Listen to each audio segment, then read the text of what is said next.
School tech Karnataka ಚಾನಲ್ಗೆ ಸ್ವಾಗತ. ನಾವು ಮುಂದೆ 6ನೇ ತರಗತಿಯ ವಿಜ್ಞಾನ ಎಲ್ಲಾ ಪ್ರಶ್ನೋತ್ತರಗಳನ್ನು ವಿಡಿಯೋಗಳ ಮುಖಾಂತರ ಹಾಕುತ್ತೇವೆ, ಅಥವಾ ನೀವು ಸೈನ್ಸ್ ನೋಟ್ಸ್ ಅಂತ ತಿಳ್ಕೊಳ್ಬಹುದು.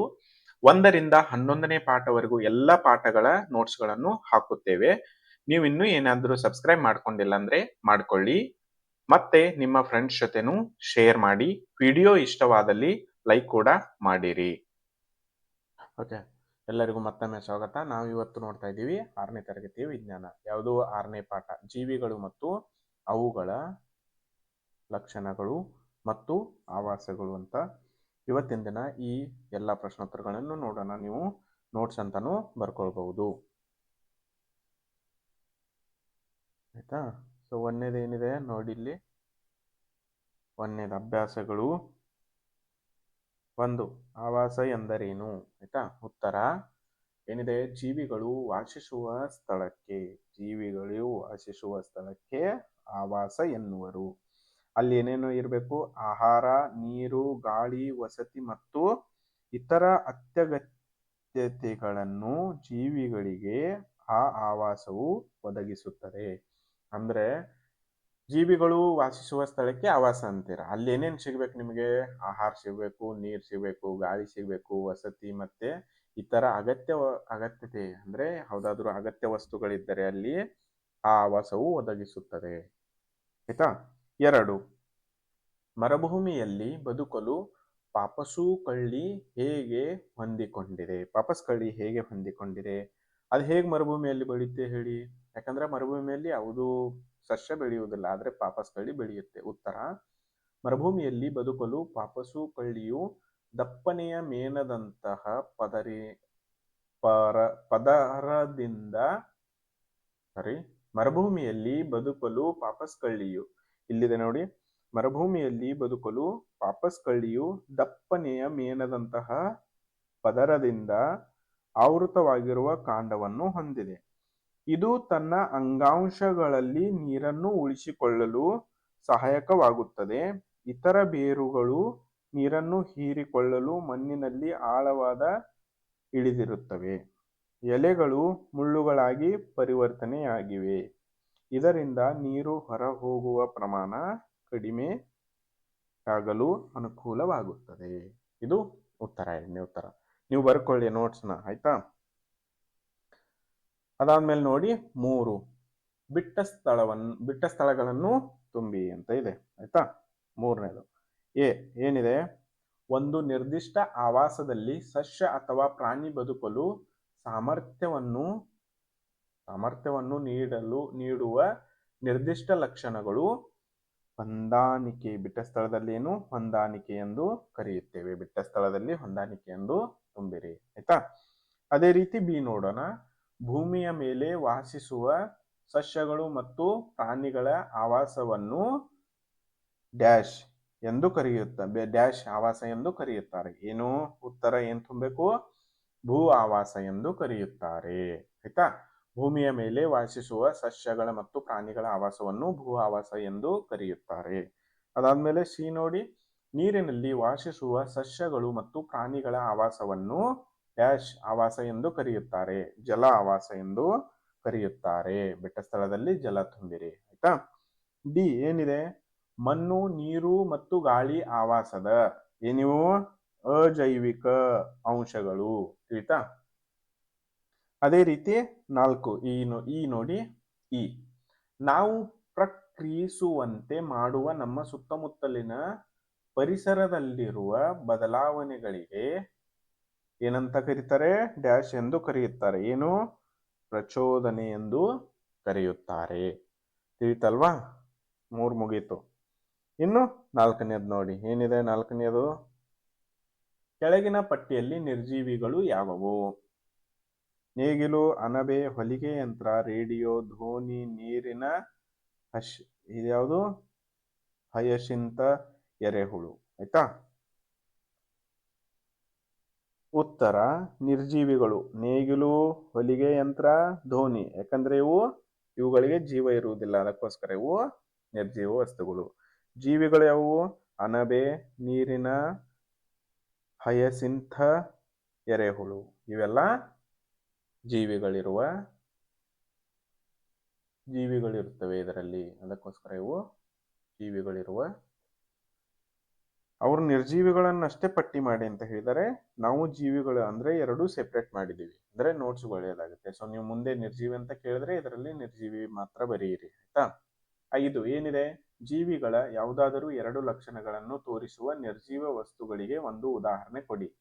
ಏನಾಗುತ್ತಂದ್ರೆ, ಜೀವಿಗಳ ಯಾವುದಾದರೂ ಎರಡು ಲಕ್ಷಣಗಳನ್ನು ತೋರಿಸುವ ನಿರ್ಜೀವ ವಸ್ತುವಿಗೆ ಒಂದು ಉದಾಹರಣೆ ಕೊಡಿ ಅಂತ ಇದೆ. ಉತ್ತರ ಏನಾಗುತ್ತೆ, ವಾಹನಗಳು. ವಾಹನಗಳೇನ್ ಮಾಡ್ತವೆ, ಚಲಿಸ್ತವೆ. ಮಾನವನು ಚಲಿಸ್ತಾನೆ, ವಾಹನವು ಚಲಿಸುತ್ತದೆ. ತ್ಯಾಜ್ಯ ವಸ್ತುಗಳನ್ನು ವಿಸರ್ಜಿಸುತ್ತವೆ. ಅಂದ್ರೆ ವಾಹನ ಇದು ಚಲಿಸುತ್ತದೆ, ಆಯ್ತಾ. ಸ್ಕೂಟರ್ ಅಥವಾ ನಿಮ್ದು ಯಾವ್ದಾದ್ರು ಒಂದು ಗಾಡಿ, 2 ವೀಲರ್ ಇರಬಹುದು, ಇದು ಚಲಿಸುತ್ತೆ ಮತ್ತೆ ಅದು ಹೊಗೆಯನ್ನು ಬಿಡುತ್ತೆ. ಹೊಗೆ ಬಿಡುತ್ತಲ್ವಾ ಅದು ಗಾಡಿ, ಸೊ ಅದು ತ್ಯಾಜ್ಯ ವಸ್ತುಗಳನ್ನು ವಿಸರ್ಜಿಸುತ್ತೆ ಅಂತ ಹೇಳ್ಬಹುದು. ಐದನೇದಾಯ್ತು. ಅದಾದ್ಮೇಲೆ 6 ನೋಡೋಣ. ಏನಿದೆ 6?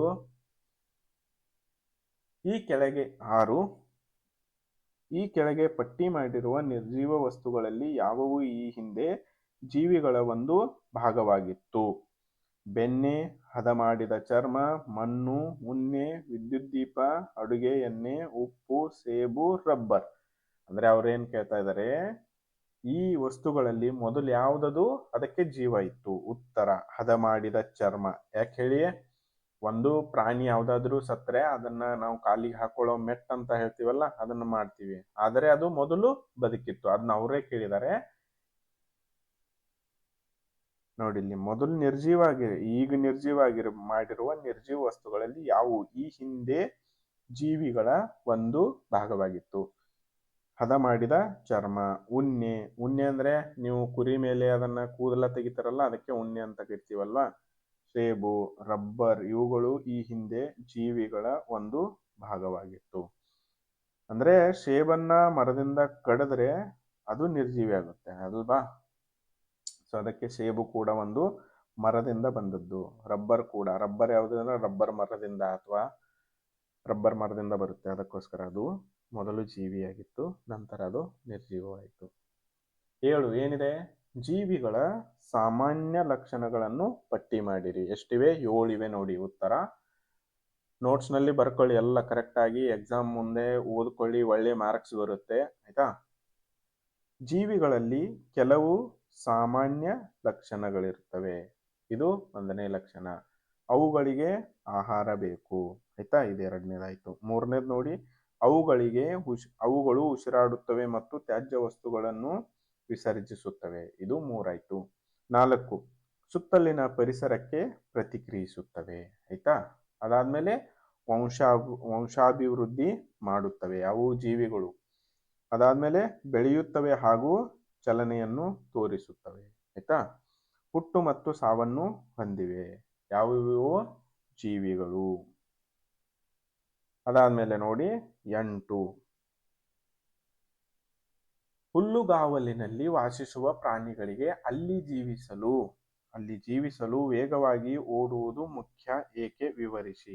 ಸುಳಿವು: ಹುಲ್ಲುಗಾವಲು ಆವಾಸದಲ್ಲಿ ಪ್ರಾಣಿಗಳು ಅವಿತುಕೊಳ್ಳುವ ಕೆಲವೇ ಮರಗಳು ಅಥವಾ ಸ್ಥಳಗಳಿರುತ್ತವೆ. ಇವು ಕಮ್ಮಿ ಇರ್ತಾವಲ್ಲ, ಸೊ ಅದಕ್ಕೆ ನೋಡಿ ಉತ್ತರ. ಹುಲ್ಲುಗಾವಲಿನಲ್ಲಿ ವಾಸಿಸುವ ಪ್ರಾಣಿಗಳಿಗೆ ಅಲ್ಲಿ ಜೀವಿಸಲು ವೇಗವಾಗಿ ಓಡುವುದು ಮುಖ್ಯವಾಗಿರುತ್ತದೆ. ಕಾರಣವೇನೆಂದರೆ ಪ್ರಾಣಿ ಭಕ್ಷಕಗಳ ತಿಳಿಕಂದು ಬಣ್ಣ ವನ ಹುಲ್ಲುಗಾವಲಿನಲ್ಲಿ ಹುಲ್ಲಿನಂತೆ ಇರುತ್ತದೆ, ಆಯ್ತಾ. ಭಕ್ಷ್ಯ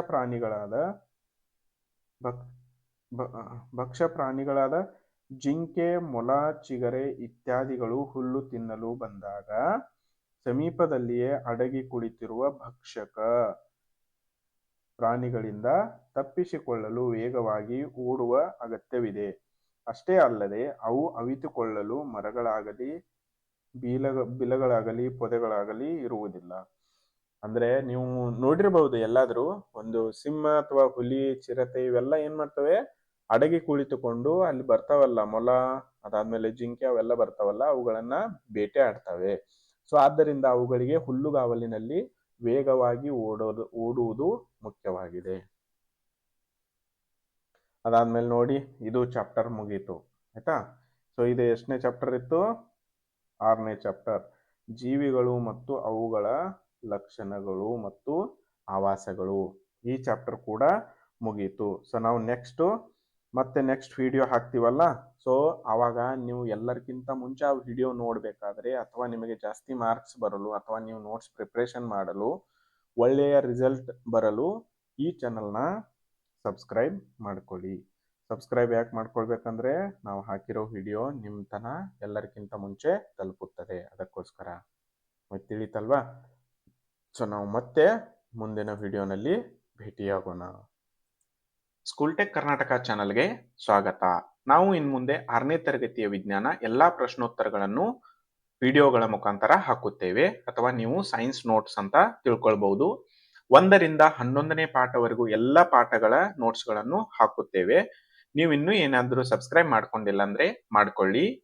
ಮತ್ತೆ ನಿಮ್ಮ ಫ್ರೆಂಡ್ಸ್ ಜೊತೆನೂ ಶೇರ್ ಮಾಡಿ. ವಿಡಿಯೋ ಇಷ್ಟವಾದಲ್ಲಿ ಲೈಕ್ ಕೂಡ ಮಾಡಿರಿ.